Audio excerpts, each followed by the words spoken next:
I need to see a couple of cases. Are they your cases? No. Okay, so it'll be $5 per case. For what? Search fee. In Colorado, if you ask a clerk to see a public court document, you often have to pay up front, even if the clerk doesn't have to search for the case number. For instance, in Douglas County. No, I have the case numbers right here. If you're not party to the case, it's $5. Aren't these public documents? They are, but it costs you $5.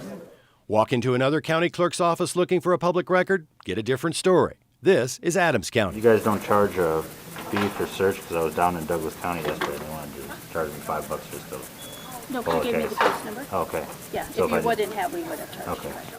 That's right. If you have the case number, no charge. In Denver, if you want to see a criminal case file, there's no charge regardless. But it's a public record, so there would be no charge for it.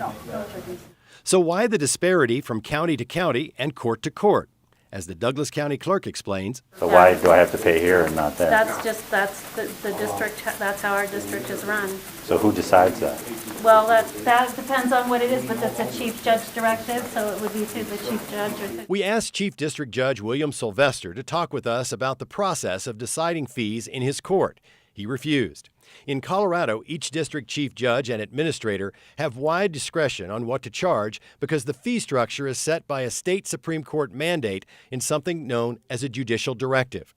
According to Colorado's highest court, this directive, signed in 2005, maximizes accessibility to court records and promotes governmental accountability. But a closer look shows in some cases it does just the opposite. The Colorado Supreme Court, in the rules that the court has promulgated, says that there is a presumption of access to court records, but sometimes it's expensive, sometimes the records aren't available. First Amendment lawyer Chris Beal represents television stations, newspapers, and other media firms across the country, including 7 News. The court is the one who's deciding, because the court is making the rules for access to the court's own records. In a second directive, a year later, the Supreme Court details that courts can charge a $5 retrieval fee, $25 per hour for a record the court believes needs to be redacted to remove some personal information, 75 cents per page for filed court papers, and the directive allows a fee of $50 per document when a document has to be scanned by the clerk in a court where e-filing is mandatory. And if you want an electronic database, there are charges for that as well. It will cost you $40 per hour to query the system. The Supreme Court says you will have to pay $30 an hour for someone to check the accuracy and validity of the information gathered. And then you can be charged hourly processing fees and administrative time.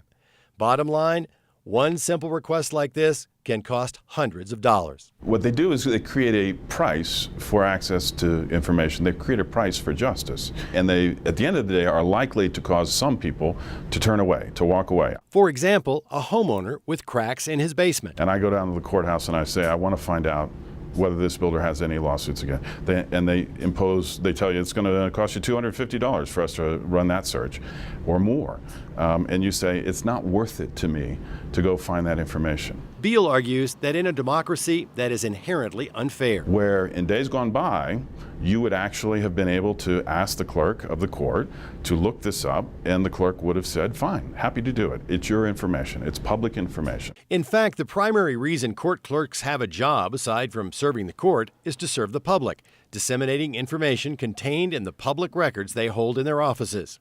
But the Supreme Court directive also prevents them from giving you aggregate court data for comparison with other databases. In the past, we've been able to cross-reference courts with municipal employees to find out whether you have felons or DUIs. And there's a clear and obvious public interest in a private person, a citizen, making those kinds of comparisons and making that kind of information available. This sweeping directive also closes some information that was previously open to the public, information that can be critical for the average family. For example, if you have a mother or father who is advancing in age and you want to make sure that the caretaker that you're considering hiring for that person hasn't had any problems, you can no longer review probate court records to see whether judges have found that this person is not an appropriate guardian. And what if you want to appeal such a regulation, arguing it's unfair or unduly restrictive? With the Colorado Open Records Act or the Criminal Justice Records Act, you can go to court.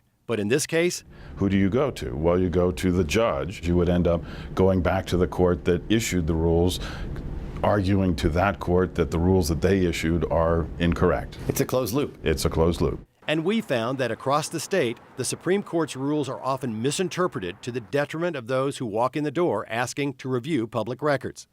And that is true even when it comes to the state's highest court. A member of our staff recently went to the clerk of the appellate court to review a case of a convicted felon currently on appeal. The case is public, but she was denied access outright and told it was not public. So we went back with a hidden camera. Only the attorney can see this case, not who the charges. I thought it was a public record. Not when it comes to like juveniles or sex assaults. Is it a juvenile case? No, it's a sex assault case. So I can't see it no matter No. what? But according to state statute, that is not true. And when we pulled out the law, the clerk began to backpedal. The law says the name of a victim of sexual assault or alleged sexual assault should be deleted from any record prior to the release of such record. Right. Nothing. You would have to go through. Well, no, you just told me I couldn't see it. No, you can't see it, but if you wanted to pay, we would go through and all the names and stuff would be redacted. So And you how could much would look that at it. cost? I think it's like $25 or $30 per hour, Okay. and that isn't going to help them today. We then asked to speak with her boss. So you have a clerk for the highest court in the state giving the wrong information to people when they're coming to look at a public record. We'll look at training issues for that, Okay, but for now, this is what we would need you to fill out, and we will go through and review okay. the file. The legislature has not directly spoken to what rights the public has as to access to records and information in courts. So, in this vacuum, the Supreme Court formed its own Public Access Committee, made up of its own staff, other judges, and court administrators, to recommend regulation. The committee that formed the directive in 2006 was headed by former Justice Alex Martinez, the same Alex Martinez who is now Denver's manager of safety. The legislature hasn't created a system for challenging records issues in the courts through a different agency. Has the legislature shirked its responsibility in this area, do you think? I think so. Colorado State Senator Morgan Carroll is the Senate Majority Leader. The fact that the courts are stepping in the vacuum here is a sign of a flaw in our state law. And Carroll says, whether it is a law enforcement agency or the courts, in Colorado there is an inherent conflict of interest when deciding whether to release a record. When the person who is in possession of the records is the one that gets to make up case by case ad hoc what is or isn't in the public interest, there's a risk of a very real self-serving. If I think it looks good, I'll reveal it. If I think it looks bad, I won't. It lacks in the independence. So you never really get an independent assessment as to whether you were rightfully or wrongfully denied a public record. We requested an interview with Chief Justice Michael Bender to talk about the court's process in deciding all this. He declined. We requested an interview with Justice Monica Marquez, who heads the Public Access Committee of the court, the committee that recommends such regulation. She declined to talk. So we asked to speak with the state court administrator, Gerald Maroney, whose job is to know the details of court administration. He also refused to talk to us about the process. They don't need to speak to the public because they have the power to impose these regulations as they choose. There is no review, there's no oversight over their regulatory rulemaking. The legislature is not calling them to task. They're not accountable.